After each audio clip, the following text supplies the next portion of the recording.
E aí pessoal, tudo bem? Eu sou o Dr. Carlos Amorim. Estou aqui mais uma vez para conversar com vocês em relação a como tratar o paciente pós-Covid. Como influenciar e ajudar esse paciente nesse período tão difícil que nós estamos vivendo. Falando de pós-Covid e da própria Covid-19. Estar com Covid-19, mesmo depois do avanço da vacinação, ainda é um problema constante, né? Então nós precisamos aprender a lidar com a Covid-19. Para isso, eu acho que a primeira reflexão que nós precisamos fazer é da onde surgiu isso? Da onde surgiu a Covid-19? O que é Covid-19? Primeira coisa que eu já vou corrigir. Vocês perceberam sempre utilizando o termo a Covid-19. Então, Covid-19 é uma sigla de abreviação de coronavírus 2019, né? Então, o coronavírus é um tipo específico de vírus, vou tentar explicar de uma maneira simples. É um tipo específico de vírus da família dos coronavírus, tá? Então, a Covid-19 é uma doença causada pelo coronavírus. Então, é o coronavírus, a Covid-19, ok? Então, existem vários tipos de subtipos de coronavírus. Eles produzem doenças diferentes, normalmente correlacionadas com o trato respiratório, tá? Então, esse subtipo específico do SARS-CoV-2, né, é o que desenvolve a Covid-19. O coronavírus, pessoal, da onde surgiu, né, essa doença, por que ela nos assustou tanto e por que virou uma pandemia? A gente imagina que isso, em dezembro de 2019, nós tivemos os primeiros casos relatados e notificados em relação à Covid-19, lá em Wuhan, na China. Esses primeiros casos relatados foram em dezembro de 2019. Mas, historicamente, alguns casos já estavam acontecendo, né? E desde o meio de 2019 já haviam alguns casos dessa mesma doença lá na China. Porém, ainda subnotificados, e eles estavam controlando isso e, né, como várias doenças que surgem, nós tivemos já muitas doenças surgindo e conseguiram ser controladas de forma tranquila. O problema é que essa pandemia, né, de Covid-19 já estava anunciada, né? Não estou entrando em teorias da conspiração, então não se preocupe com isso. Estou dizendo de ciência. Tem um artigo científico que foi publicado em 2007 por um grupo americano e chinês que já mostravam o perigo do consumo de animal silvestre por chineses. Por quê? Eles já estavam relatando que os chineses estavam se alimentando de morcegos. E o morcego é um dos principais animais onde eu tenho colônias de coronavírus neles. Tá? Então são animais onde eu tenho muito coronavírus, vários subtipos de coronavírus. E o fato de os humanos estarem comendo esse tipo de animal podia aumentar o contato com esses animais e esse vírus conseguir infectar humanos também. Resumindo, já nesse artigo de 2007, esse grupo americano já lançava o perigo desse tipo de conduta e que isso poderia gerar uma epidemia muito importante, muito forte em relação à Covid-19, em relação a doenças causadas por coronavírus, né, que veio a ser a Covid-19. Durante esse período todo que nós já estamos convivendo com a Covid-19, algumas coisas foram surgindo. No início, pessoal, os principais sintomas da Covid-19 eram sintomas muito parecidos com sintomas gripais, de infecção do trato respiratório, né? Então, o indivíduo aparecia com uma coriza, com um mal-estar, ele tinha uma tosse seca, podia apresentar diarreia, tinha febre depois de alguns dias desse sintoma, perdia o paladar, perdia o olfato e sentia incômodos durante a respiração. Às vezes dores no corpo, e aí isso era muito parecido com sintomas, porque os sintomas que eu acabei citando agora são sintomas muito parecidos com as famosas viroses, né? Que nós já ouvimos tanto falar.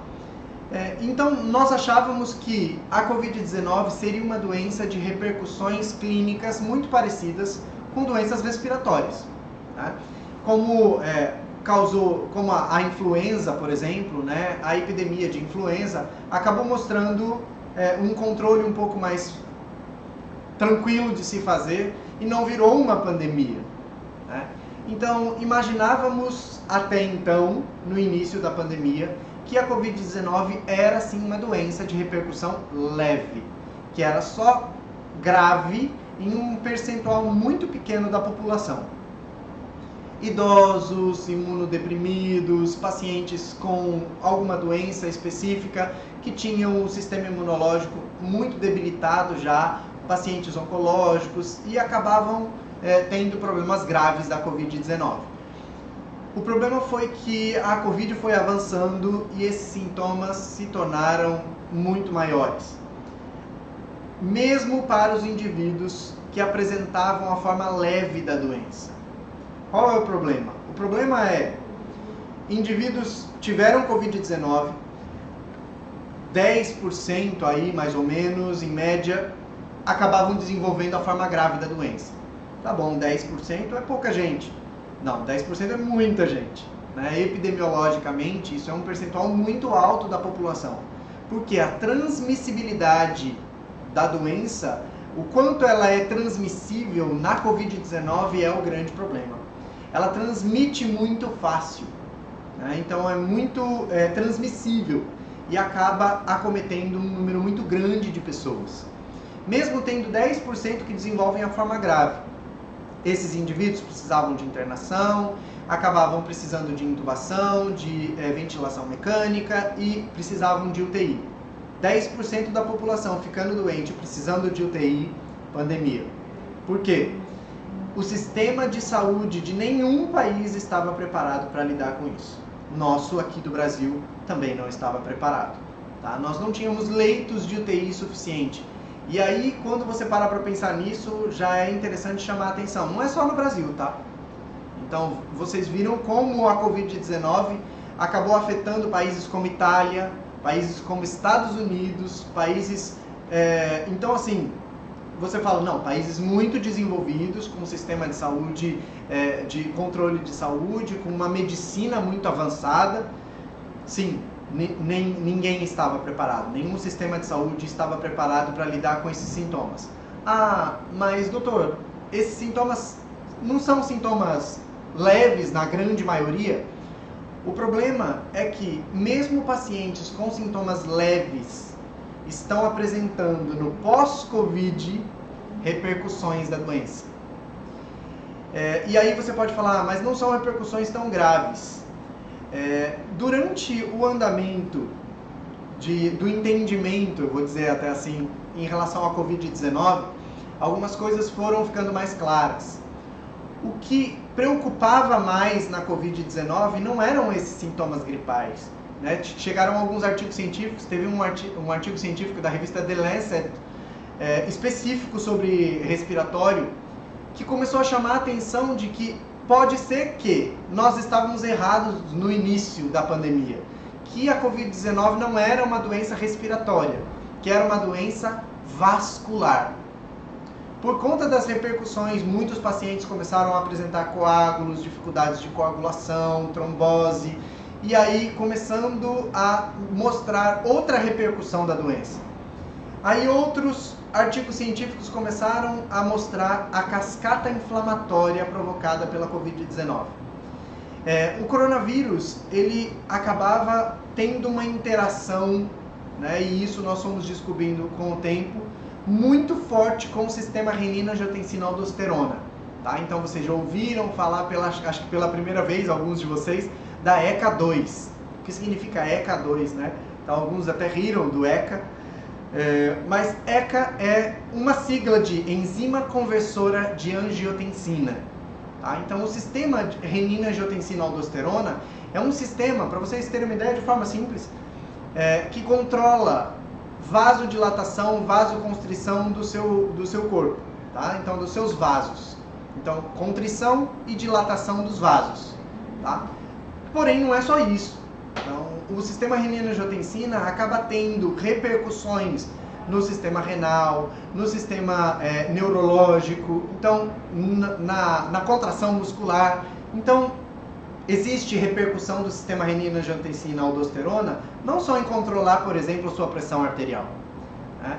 E aí, essa repercussão da cascata inflamatória provocada e que acometia os pacientes com Covid-19 foi uma coisa muito importante. Por isso aí nós vimos, por exemplo, vou citar um exemplo para vocês.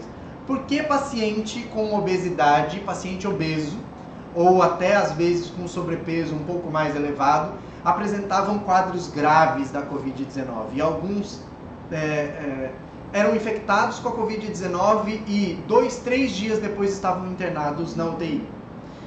Porque o que acontece com o paciente obeso? O paciente obeso, hoje em dia, a obesidade é considerada uma doença inflamatória crônica. Então, o que acontece? O paciente já começava inflamado. E aí, quando a doença ia trazendo a cascata inflamatória à tona, esse paciente já inflamado acabava tendo uma inflamação generalizada, sistêmica muito elevada, difícil de controlar. Então acabava apresentando sintomas muito graves, né? Então, entenderam o que eu estou querendo dizer, aonde eu estou querendo levar a nossa conversa? A Covid-19, pessoal, um artigo recente publicado ainda nesse mês, acabou mostrando uma repercussão da Covid-19 no pós-Covid. Prestem atenção, então estou falando já do pós-Covid. Eles fizeram uma análise com quase 3.000 pacientes que tiveram Covid-19 e nesse estudo eles encontraram mais de 200 sintomas diferentes pós-Covid-19. Então, os sintomas durante a doença passaram para o sistema cardiorrespiratório, passaram pelo sistema vascular especificamente, pelo sistema digestório, pelo sistema nervoso, passaram por vários sistemas, né? E no pós-Covid eles continuam, inclusive do sistema gastrointestinal, do sistema renal, do sistema dermatológico, oftálmico. Então, algumas pessoas começaram até a brincar, né? Falando, hoje em dia tudo é Covid, né? Infelizmente, existe correlação da Covid-19 com várias doenças, tá? Então, alguns indivíduos que tiveram conjuntivite e foram fazer o teste e estavam positivos para a Covid-19. Então, sim, por isso os testes em massa precisaram ser feitos, porque qualquer sintoma, na verdade, poderia... alguns indivíduos, por exemplo, que tiveram diarreia persistente por 2, 3 dias, não tinham nenhum outro sintoma e estavam positivos para a Covid-19. Então, sim, a Covid-19, durante a doença, pode afetar muitos sistemas, ok? No pós-Covid, isso continua sendo uma verdade, tá? Então, os sintomas pós-Covid mais clássicos são fadiga, cansaço, não só em termos de fadiga, mas cansaço generalizado durante o dia a dia. As atividades funcionais desse indivíduo acabam sendo prejudicadas. Ele vai ter dificuldade para se trocar, dificuldade para tomar banho, alguns têm dificuldade de andar períodos um pouco maiores, tá? Que não tinham anterior à doença. Mesmo pacientes que tiveram Covid-19 de forma leve, tá? Então, no pós-Covid, essa falta de ar, esse cansaço ainda persiste. Alguns pacientes continuam sem sentir cheiro, continuam com perda de olfato, com perda de paladar durante períodos prolongados. Esses pacientes acabam tendo um sintoma, por incrível que pareça, um sintoma muito persistente, são os sintomas cognitivos. O paciente pós-Covid, ele acaba tendo dificuldade de raciocínio, acaba tendo raciocínio mais lento, perde o raciocínio com muita facilidade, tá? Então, sim, alterações cognitivas, neurológicas importantes, tá? Não estou falando só das emocionais, né? E esse artigo científico que eu estou citando para vocês mostra que um dos sintomas mais persistentes é realmente o emocional, que ele pode ter correlação com a doença ou só com o fato de estarmos vivendo numa pandemia. Eu acho que durante esse período não teve um de nós que não desenvolveu problemas de ansiedade, às vezes depressão.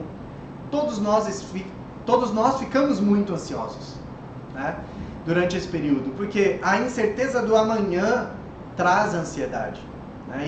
Imagina um indivíduo, por exemplo, que já estava depressivo.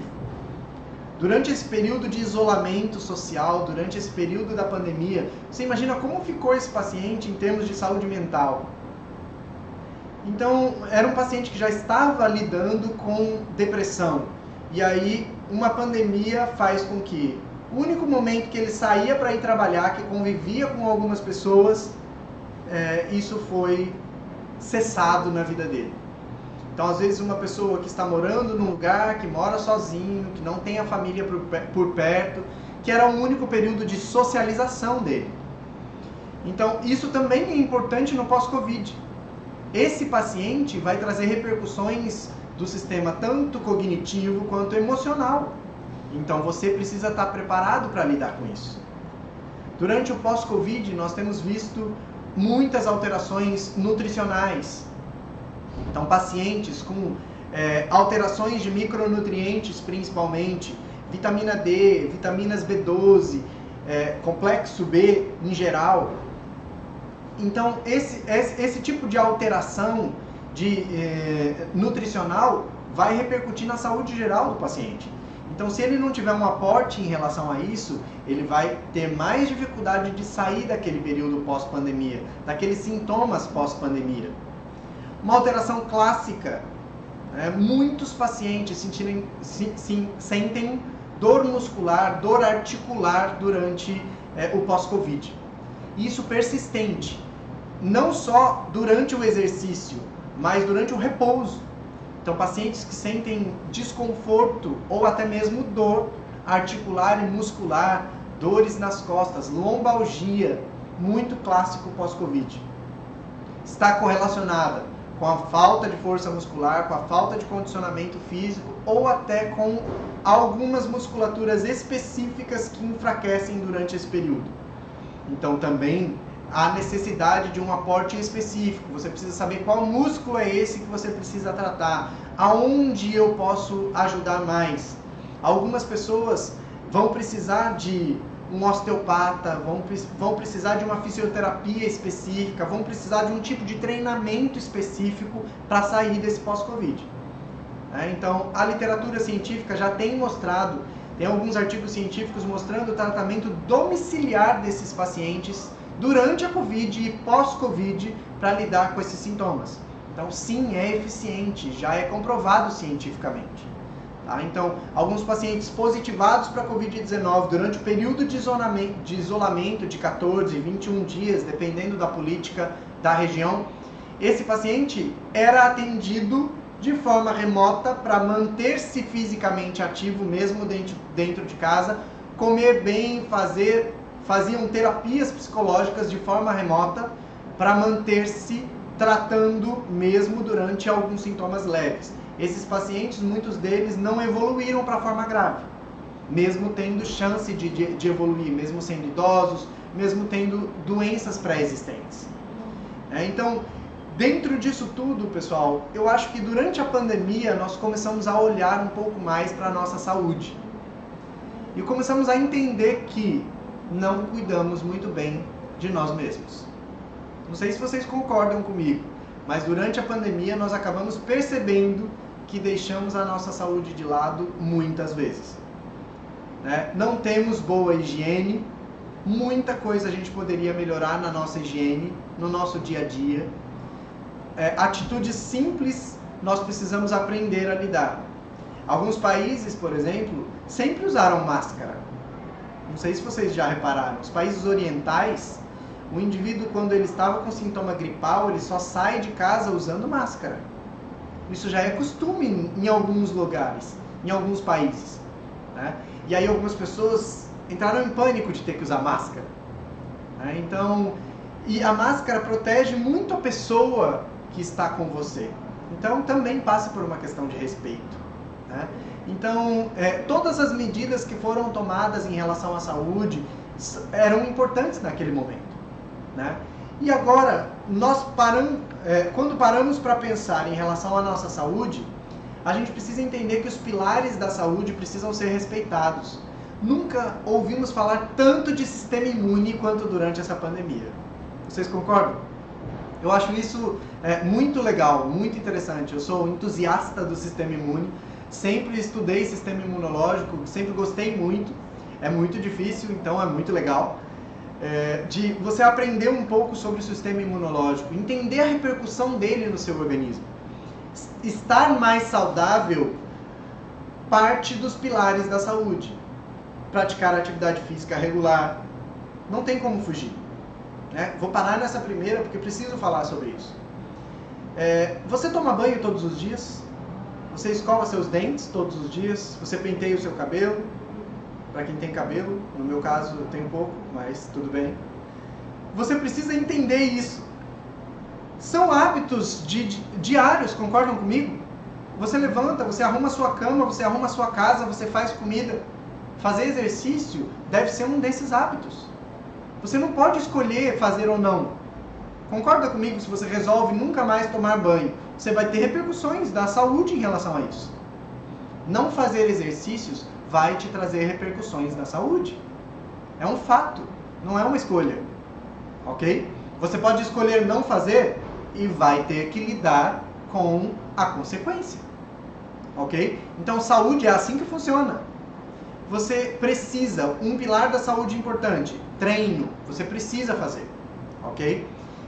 Aí você precisa descobrir o que te dá prazer. Que tipo de exercício? Ah, não gosto de nada. Vai precisar aprender a gostar de alguma coisa. Lembra quando sua mãe te fazia comer alface? Lembra quando sua mãe te fazia comer algumas coisas que você precisava? Hoje, adulto, você já come algumas coisas porque você sabe que você precisa. Concorda? Fazer exercício é uma questão de hábito também. Você precisa adquirir esse hábito. Às vezes o seu corpo pode lutar contra isso, mas você vai descobrir uma coisa que você consiga fazer e goste. Ok? Nem que seja por uma questão de necessidade. E aprenda a gostar de algum tipo de exercício. Isso é muito importante. Alimentação é um segundo pilar da saúde que eu quero citar. Nós acabamos percebendo que durante a pandemia que nós nos alimentamos muito mal. Algumas pessoas só se tocaram disso durante a pandemia, porque ficaram com medo de ficar doente. E acabaram percebendo que se alimentam mal, comem na hora errada, comem de forma errada, na quantidade errada, o alimento errado. Então, sim, você precisa aprender a ter um melhor comportamento alimentar. Ah, doutor, agora você vai começar a falar de dieta, eu vou parar o vídeo. Não estou falando de dieta. A gente não precisa viver em dieta. A gente precisa aprender a comer. Não sou um profissional da saúde que sou a favor de viver em dieta. Eu acho que ninguém consegue viver em dieta. A gente precisa aprender a comer. Você pode comer o que você quiser. Você precisa aprender a lidar com quantidade, qualidade e horário de comer. Então, algumas pessoas acabaram percebendo durante esse período que se alimentavam muito mal e precisaram corrigir isso. Então, o profissional da saúde precisou aprender a ensinar esse tipo de coisa, mesmo que fosse de forma remota, por exemplo. Segundo pilar, primeiro, treino. Segundo, dieta. Terceiro, sono. Você precisa dormir bem? Algumas pessoas hoje em dia, pessoal, dormem à base de remédio. Hoje em dia o estresse está muito grande, está muito alto.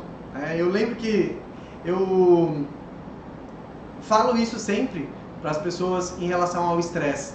Eu sempre comento que nós precisamos aprender a lidar com o estresse a ponto dele fazer parte do seu dia a dia e não te afetar na sua saúde. Você pode ter o trabalho mais estressante do mundo. Quando você chega na sua casa, você precisa ter o seu momento de regular as coisas. Entenderam o que eu quis dizer? Então, você precisa aprender a regular o estresse, a lidar com o estresse do dia a dia. Vou fazer uma pergunta para vocês. Tem como tirar o estresse do seu dia a dia? Tem como não lidar mais com o estresse? Dependendo da cidade que você mora, o trânsito já causa estresse, às vezes a temperatura do ar, não é? Então muita coisa pode te estressar, você não tem como retirar o estresse da sua vida. E você não precisa mais manter-se, entre aspas, à base de medicamento para te acalmar, para lidar com o seu sono. Muita gente hoje em dia só dorme se tomar um medicamento para isso.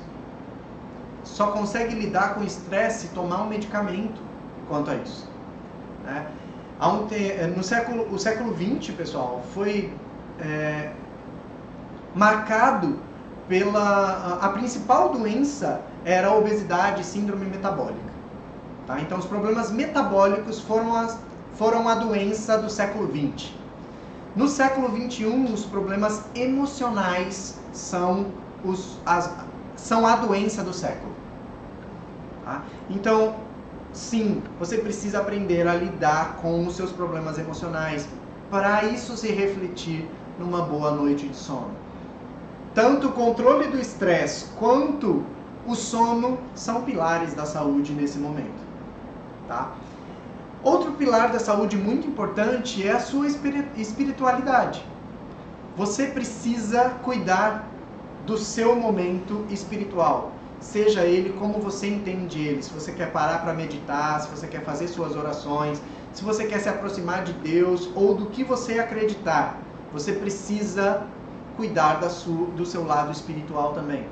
Você precisa, isso parte do seu convívio social, parte de como você trata as pessoas, né? Não vou começar a fazer sermão aqui em relação a boas condutas, mas eu estou falando sim de bom senso.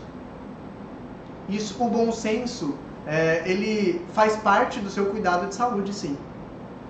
Então, durante a Covid-19, durante a pandemia, nós vimos esses pilares da saúde desconstruídos em algumas pessoas, né? Que tiveram que pegar os caquinhos ali e montar isso de novo para conseguir passar essa pandemia, para conseguir passar esse período. Então eu acho isso muito importante, você precisa fazer essa reflexão. Como estão os pilares da saúde em você? Você precisa aprender a tratar isso nas pessoas? Precisa, mas você precisa também lidar com isso. Você precisa aprender a lidar com essas mudanças em você. Durante essa pandemia, em um artigo científico de uma revista psiquiátrica americana muito importante, que publicou um artigo falando sobre a síndrome de burnout. É uma síndrome de estresse no trabalho. Né? Uma síndrome específica sobre transtornos de estresse em profissionais da saúde. Eu queria chamar a atenção, falando sobre saúde e Covid, eu queria chamar a atenção para a sua saúde também. Como está a sua saúde nesse período? Depois de tudo que eu falei, você pode estar fazendo uma reflexão aí em relação à sua saúde. Será que você não está sofrendo de síndrome de burnout? Durante esse período de pandemia, você, profissional da linha de frente, ou você, profissional da saúde, que teve que lidar como agente transformador nesse período, como está a sua saúde mental? Como está a sua saúde emocional? Como está o seu hábito de treino, de sono, de dieta? Durante esse período, muitos profissionais estão apresentando síndrome de burnout. E o que é perigoso em relação a isso? Você precisa cuidar da sua saúde antes de cuidar da saúde das outras pessoas. Então, é importante que você esteja bem. Durante esse período nós ouvimos até algumas pessoas, eu sei que num bom sentido, eu sei que a maioria deles estava querendo homenagear os profissionais da saúde em chamá-los de heróis. Os heróis da saúde, os heróis da saúde, eu vi até alguns desenhos de quadrinhos, né, com profissionais da saúde como super-heróis. Eu entendo a homenagem, acho até legal a homenagem, mas eu preciso chamar a atenção de vocês para um cuidado. Às vezes o profissional da saúde é tido como herói, e eu não concordo muito com isso, porque o herói, né, os heróis dos quadrinhos, da televisão, dos filmes, eles normalmente são imortais e têm superpoderes. Não é o que acontece com você. Não é o que acontece com profissionais da saúde. Eles não têm superpoderes. Eles não são imortais. Eles estão colocando a vida deles em risco e a vida da família deles em risco para tentar te ajudar. Então não, eles não são super-heróis. Eles não têm superpoderes. Eles não são imortais. São pessoas corajosas que estão colocando a vida deles em risco para salvar a sua em muitas das oportunidades. Então nós precisamos sim valorizar esses profissionais, cuidar também deles. Alguns países estão institucionalizando o cuidado psicológico e o cuidado emocional dos profissionais que trabalham nos hospitais deles.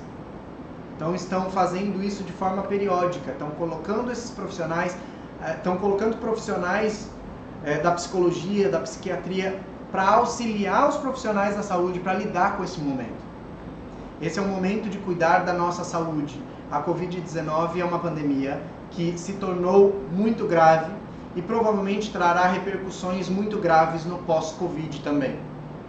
Então, nós precisamos de vocês, profissionais da saúde, saudáveis. Nós precisamos que vocês cuidem da saúde de vocês para cuidar da nossa. Então, neste ponto eu encerro a nossa conversa, te chamando para essa reflexão. Como está a sua saúde? Como está o seu pilar da saúde? Como está o pilar da saúde das pessoas que estão à sua volta? Como você pode influenciar neste ponto? Você pode ajudar a melhorar a saúde das pessoas para que a pandemia e o pós-pandemia sejam mais tranquilos? Então, este é o ponto onde você pode influenciar. Ok? Vamos pensar um pouco sobre isso. E eu queria fazer um pedido para vocês também. Vocês estão gostando das nossas conversas? Eu queria que vocês escrevessem nos comentários se vocês estão gostando, se tem agregado, se está acrescentando. E queria que vocês deixassem sugestões de temas para nós discutirmos e o que vocês gostariam que nós conversássemos aqui nos nossos bate-papos. Queria que vocês ficassem à vontade. Na verdade, esse bate-papo é por vocês.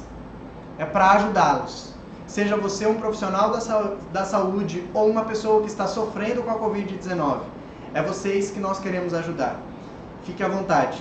E nós estaremos em breve de volta conversando.